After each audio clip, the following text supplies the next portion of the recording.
بسم الله الرحمن الرحيم. اهلا فيكم. فيديو اليوم راح اتكلم عن اللي هي الرز المندي، طبعا بطريقه مره سهله ولذيذه وكمان سريعه. ايش هحتاج؟ البهارات هتكون زي كده.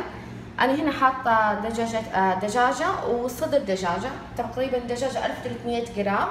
وهحتاج هنا بصلتين مفرومه فرم خشن مع 3 فصوص تومه برضو فرمتها فرم خشن.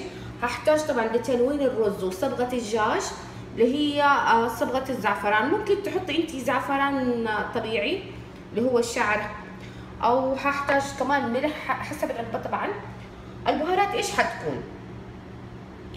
البهارات حتكون نص ملعقة من ايش؟ هحتاج اللي هو نص ملعقتين مطحون توم مطحون، زنجبيل، فلفل اسود، كمون، كزبرة، بهار مشكل او انت بهار مجمعاته. هحتاج البهار الصحيح ايش هو حيكون؟ عندك لومي وكمان حبة لومي، عندك 3 اوراق غار، ملعقتين شيبة، 3 عواد قرفة، و7 حبات هيل، و4 قرنفل او مسمار، وايش كمان، وعود، و3 عواد قرفة وهيل. وطبعا انا الرز ناقعه الرز بمويه حاره اللي هو رز الوليمه، تقريبا 2.5 كاس نقعها في مويه حاره. حطبخ بقدر الضغط. وطبعا هحتاج 5 ملاعق كبيره اللي هي ملعقه طعام اللي هي زيت. بس هذا اللي هحتاج في الطبخه هذه، ما يبغى لها شيء ثاني. ونبدا. دحين انا ايش سويت؟ اول حاجه كشنت البصل مع البهارات الصحيحة، وزي ما قلت لكم مع 5 ملاعق زيت. حميت الزيت وبعدين حطيت البصل مفروم خشن مع البهارات الصحيحة. بس استنيته يدبل كده شوية انه دبل. ما ابغى احرق الرز عشان ما بغير لون الرز. كمان هذه الخطوة تعطي تتبيلة مرة طعم، يعني تعطي تست لذيذ للرز. بعدين حطيت البهارات المطحونة بس عشان ابغى اطلع الريحة حقتها. بعدين حطيت الدجاج وحطيت المويه. اول ما حيبدا يغلي، لاني انا قاعده اطبخ بقدر ضغط، حستنى بس تقريبا 14، يعني اول ما حيغلي حغطي عليه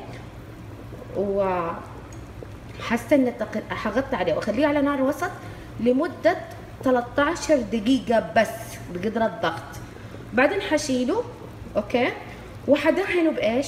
حدهن، ححط ربع ملعقه اللي هي صبغة الزعفران مع الزيت، وادخل الدجاج الفرن. وايش تاني ابى اقول لكم؟ وححط الرز.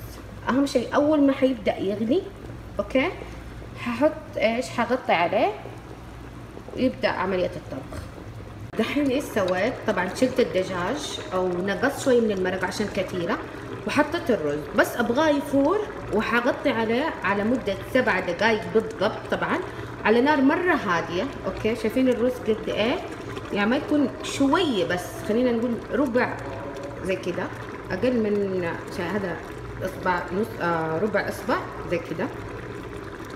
حغطي عليه وبعدين ححط الفحمه. انا دحين ايش عليه شو اسمه، ححط الفحمه مع الزيت واغطيه عشان ياخذ ريحه انه مطبوخ على الفحم.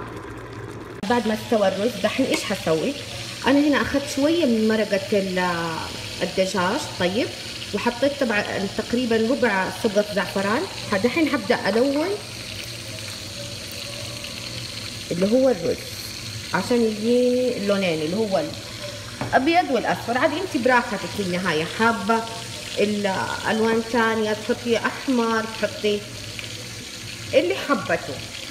المهم دحين شو اسمه، انا هنا قاعده ايش اسوي؟ قاعده احمل فحم.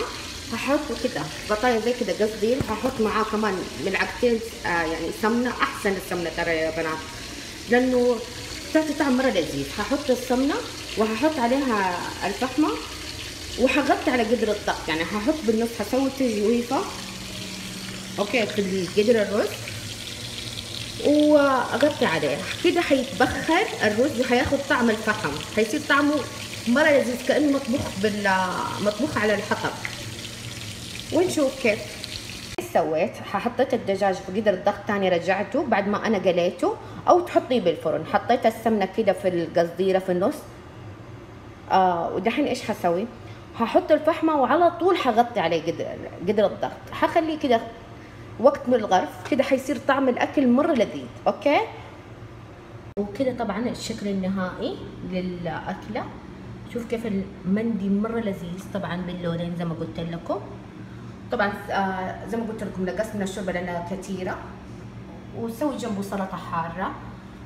طبعا اللي هي كزبره، حبتين طماطم، قرن فلفل اخضر، فص واحد توم، وليمونه وملح طبعا. واتمنى فيديو اليوم يكون اعجبكم، ولا تنسوني من اللايك والسبسكرايب، ومع السلامه.